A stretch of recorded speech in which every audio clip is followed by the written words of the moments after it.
Satu. Selamat pagi semuanya. Yang saya hormati Kak Cahyo selaku Asdos dan yang saya hormati rekan-rekan semuanya. Di sini saya Feni Sundari dengan NPM 2213032032 sebagai moderator dari kelompok 6 yang akan memandu jalannya presentasi pada pagi ini yang berjudul Pemerintah yang Baik dan Bersih dengan anggota saya yaitu Mohon maaf ini. Ya, ini share screen-nya kenapa yang ditampilkan malah file manajernya bukan PowerPoint-nya?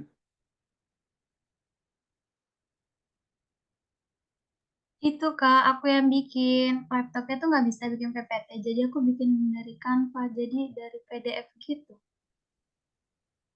Enggak deh, ini yang muncul tampilan file manager, bukan Canva. Di PT-nya belum kakak kebuka aja. gitu. Yang Sama. Iya.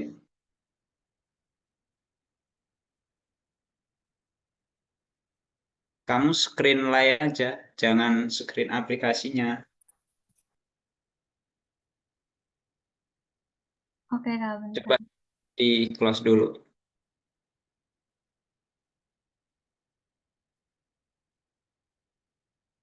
Baik, sebelumnya Assalamualaikum warahmatullahi wabarakatuh. Waalaikumsalam warahmatullahi wabarakatuh. Selamat pagi semuanya, yang saya hormati Kak Cahyo selaku Asdos dan rekan-rekan semuanya. Di sini saya Feni Sundari dengan NPM 2213032032. Di sini saya sebagai moderator dari kelompok 6 yang akan memandu berjalannya presentasi pada pagi ini yang berjudul Pemerintah yang Baik dan Bersih dengan anggota kelompok saya yaitu Izin memperkenalkan diri, nama Jelis Pramadanti dengan NPM 2213032034.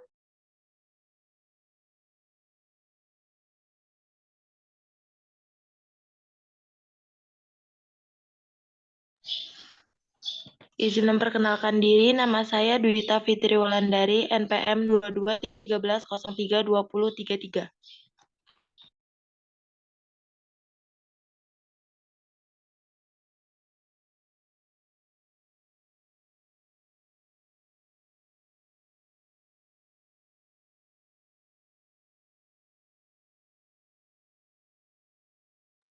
Izin memperkenalkan diri, nama saya Suciati, NPM 2213032035. Izin memperkenalkan diri, nama saya Anggita Aprilia, NPM 2213032036. Izin memperkenalkan diri, perkenalkan nama saya Zahran Farida, NPM 2213032031. Baik, materi yang pertama akan dijelaskan oleh rekan saya Jelis. Kepada Jelis saya persilahkan.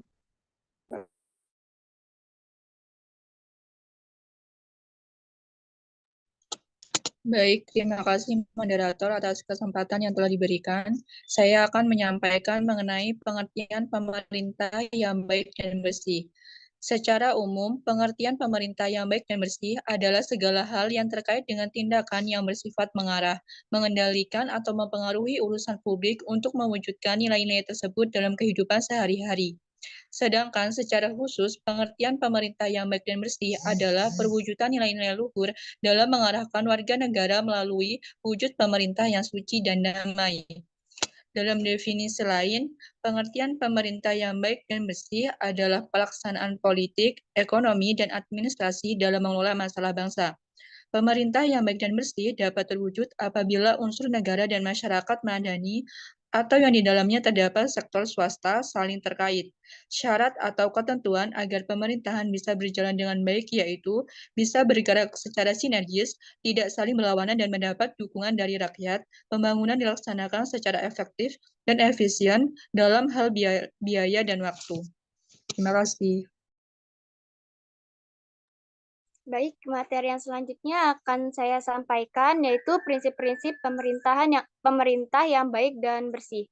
Dibagi menjadi 10 prinsip. Yang pertama yaitu partisipasi yang mendorong setiap warga untuk mempergunakan hak dalam menyampaikan pendapat dalam proses pengambilan keputusan yang baik mengikuti masyarakat, baik secara langsung maupun tidak langsung. Yang kedua ada penegakan hukum yang mewujudkan adanya penegakan hukum yang adil bagi semua pihak tanpa pengecualian, menjunjung tinggi HAM dan pemerintahan nilai-nilai yang hidup dalam masyarakat. Yang ketiga ada transparansi, yaitu menciptakan kepercayaan timbal balik antara pemerintah dan masyarakat melalui penyediaan informasi dan menjamin kemudahan di dalam memperoleh informasi yang akurat dan menandai. Yang keempat ada kesetaraan, yaitu memberi peluang yang sama bagi setiap anggota masyarakat untuk meningkatkan kesejahteraan.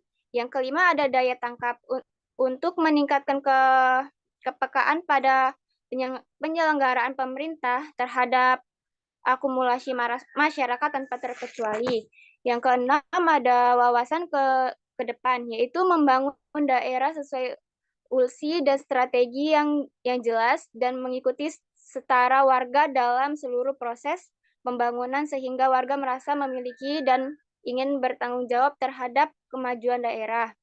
Yang ketujuh ada akuntabilitas yang meningkatkan akuntabilitas para mengambil keputusan dalam suatu bidang yang menyangkut kepentingan masyarakat luas. Yang kedelapan ada pengawasan, meningkatkan upaya pengawasan terhadap penyelenggaraan pemerintah dan membangun dengan pengusahaan keterlibatan swasta dan masyarakat luar. Yang kesembilan ada efisien dan efisien yang menjamin terselenggaranya pelayanan kepada masyarakat dengan menggunakan sumber daya yang tersedia secara optimal dan bertanggung jawab. Yang kelima ada profesionalisme, yang menjadikan kemampuan dan moral pelengkap pemerintah agar mampu memberi pelayanan yang mudah, cepat, tepat, dan bisa terjangkau. Materi yang selanjutnya akan dijelaskan oleh rekan saya, Dwita. Baik, terima kasih moderator. Di sini saya akan menjelaskan tentang perkembangan asas-asas umum pemerintahan yang baik. Asas yang baik menurut Undang-Undang Nomor 28 Tahun 1998 ada 7. Yang pertama ini adalah asas kepastian hukum. Asas kepastian hukum ini berguna untuk Asas kepastian hukum ini mengutamakan landasan peraturan perundang-undangan, kepatuhan maupun kebijakan penyelenggaraan negara. Yang kedua, asas tertib penyelenggaraan negara. Nah, asas ini itu berfungsi sebagai landasan keteraturan, kecocokan, hingga keseimbangan pengadilan penyelenggaraan negara. Yang ketiga ada asas kepentingan umum. Nah, asas kepentingan umum ini berfungsi untuk mendahulukan kesejahteraan umum. Yang keempat, asas keterbukaan. Nah, asas keterbukaan ini juga berfungsi untuk membuka diri bagi hak masyarakat untuk keperluan serta dengan adanya jaminan perlindungan atas hak asasi mereka.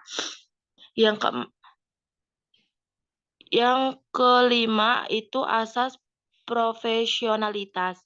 Asas ini berguna untuk mengutamakan keahlian dengan kode etik sebagai landasan utamanya. Lanjut yang keenam, asas akuntabilitas. Asas ini berguna untuk menentukan bahwa setiap kegiatan harus senantiasa dipertanggungjawabkan kepada rakyat. Yang ketujuh, asas proporsionalitas. Asas ini berguna untuk mengutamakan keseimbangan antara hak dan kewajiban penyelenggaraan negara. Terima kasih. Baik, materi yang selanjutnya akan dijelaskan oleh rekan saya, Anggita.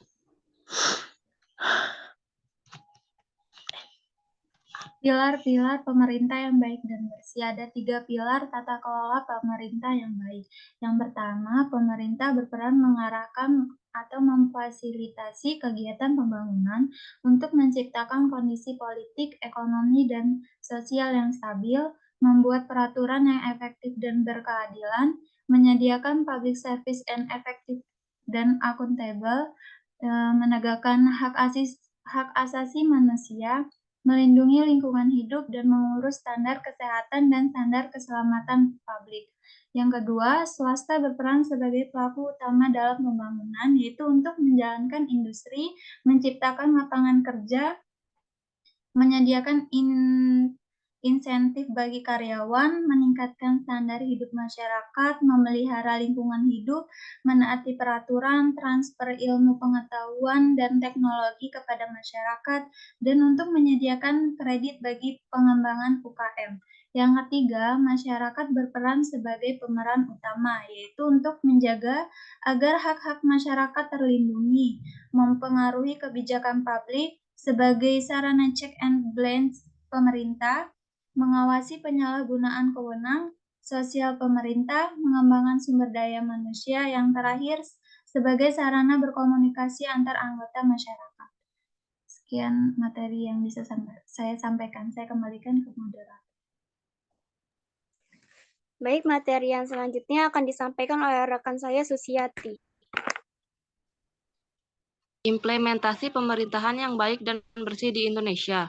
Good governance dapat dipadankan dengan istilah pemerintahan yang baik, bersih dan berwibawa, dan bahwa penyelenggaraan pemerintahan yang baik dapat diartikan sebagai suatu mekanisme pengelolaan sumber daya dengan substansi dan implementasi yang diarahkan untuk mencapai pembangunan yang efisien dan efektif secara adil. Untuk mencapai kondisi sosial ekonomi di atas, proses pembentukan pemerintah yang berlangsung secara demokratis mutlak dilakukan.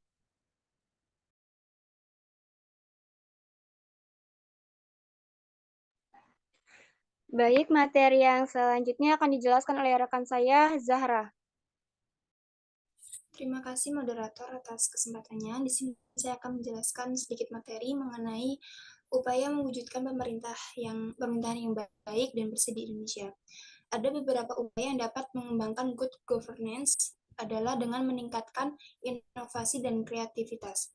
Inovasi yang dimaksud adalah inovasi yang menjamin setiap instansi pemerintah sehingga dapat melakukan beberapa bentuk pembaharuan dalam penyelenggaraan pemerintah daerah sehingga dapat mendukung tercapainya proses good governance. Karena inovasi bagi pemerintah daerah menjadi sebuah keharusan dalam mencapai kemakmuran dan kesejahteraan di daerahnya. Inovasi ada untuk menciptakan perubahan pada setiap lapisan pemerintahan demi tercapainya pemerintahan yang good governance. Sedangkan kreativitas merupakan pengembangan ide baru. Berbeda dengan inovasi. Inovasi merupakan proses penerapan ide tersebut secara nyata ke dalam praktik, yaitu ke dalam pemerintahan. Terima kasih. Mungkin cukup materi yang dapat kami sampaikan. Bagi teman-teman yang ingin bertanya, kami persilakan. Kami membuka 3 penanya.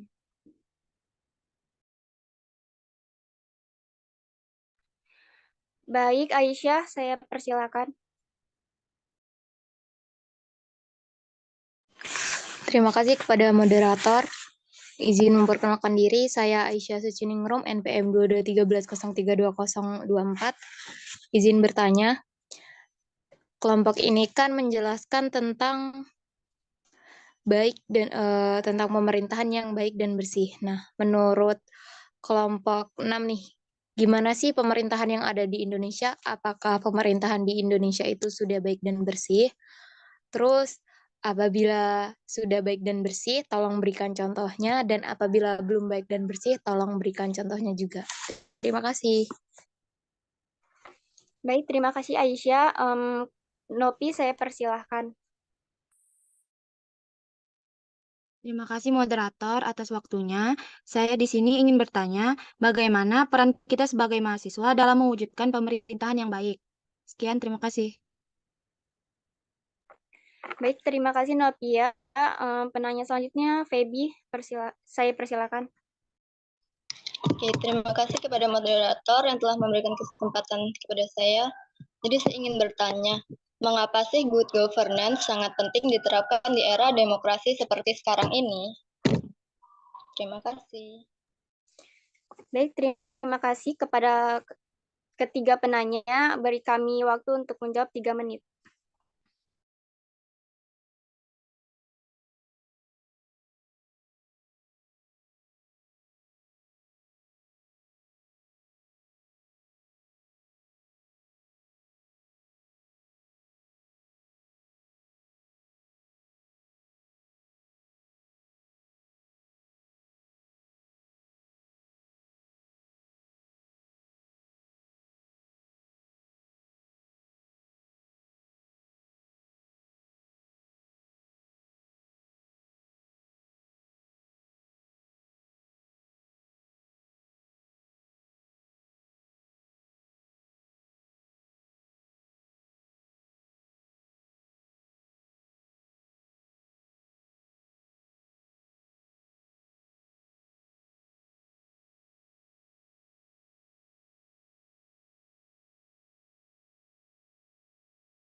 Baik, pertanyaan dari Aisyah akan dijawab oleh rekan saya Dwita. Baik, saya akan menjawab pertanyaan dari Aisyah. Bentar.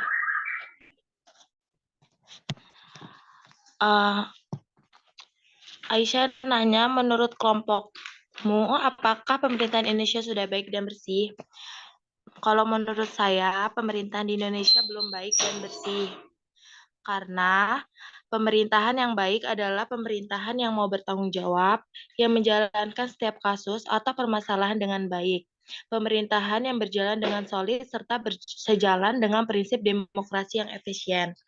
Contohnya itu, saya ngambil dari kasus mahasiswa UI yang ditabrak hingga tewas.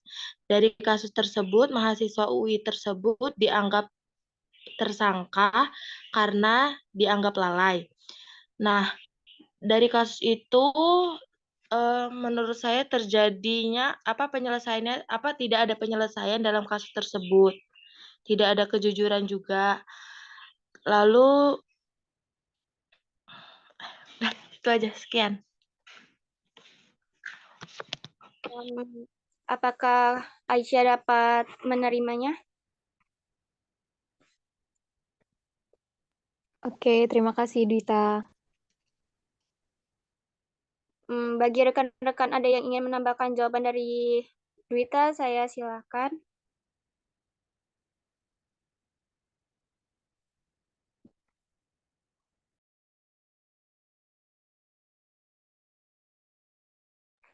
Kalau cukup, langsung dijawab pertanyaan yang kedua dari Novia yang dijawab oleh rekan saya Zahra.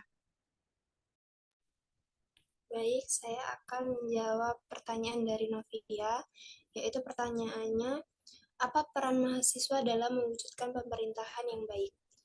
Mahasiswa memiliki tiga peran penting untuk mewujudkan pemerintahan yang baik, yaitu agent of change, agent of control, dan iron stock. Agent of change sendiri yaitu mahasiswa harus peka dan mau bergerak untuk mengajak masyarakat atau bahkan merubah masyarakat menjadi lebih baik apabila ada kesalahan dan perlu diperbaiki. Mahasiswa harus bisa bertindak sebagai katalis atau bisa disebut sebagai pemicu terjadinya sebuah perubahan dan mengakselerasi perubahan yang dirasakan oleh seluruh masyarakat.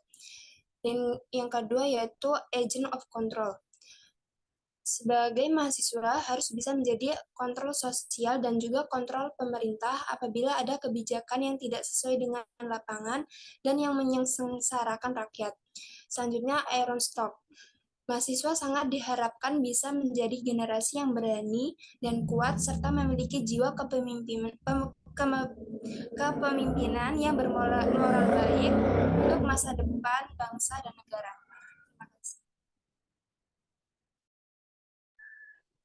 Apakah cukup, Novia, jawaban dari Zahra? Cukup, Zahra. Terima kasih. Bagi rekan-rekan yang ingin menambahkan jawaban, saya silakan.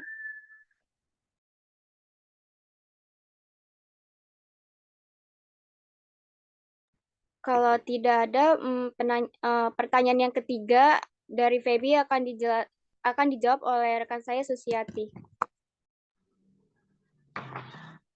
Pertanyaan Feby tadi, mengapa good governance sangat penting diterapkan di era demokrasi seperti sekarang ini? Jawabannya karena menjadi perantara kepentingan yang berbeda untuk memperoleh pilihan terbaik bagi kepentingan yang lebih luas, baik dalam hal kebijakan-kebijakan maupun prosedur. Negara mempunyai kesempatan untuk meningkatkan atau menjaga kesejahteraan mereka.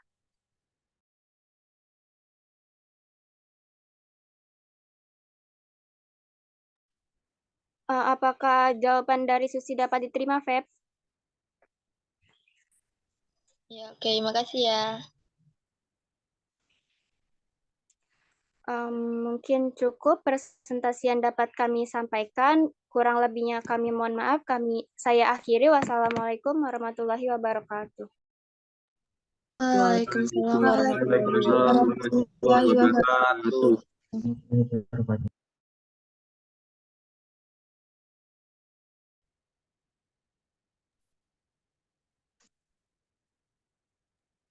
Saya kembalikan kepada Kak Cahyo. Oke, baik, terima kasih kepada Feni selaku moderator dari kelompok 6. Ya, ini berarti pertemuan kita yang terakhir sebelum UTS. Berarti untuk minggu depan kita UTS. Jadi kakak minta tolong untuk segera disiapkan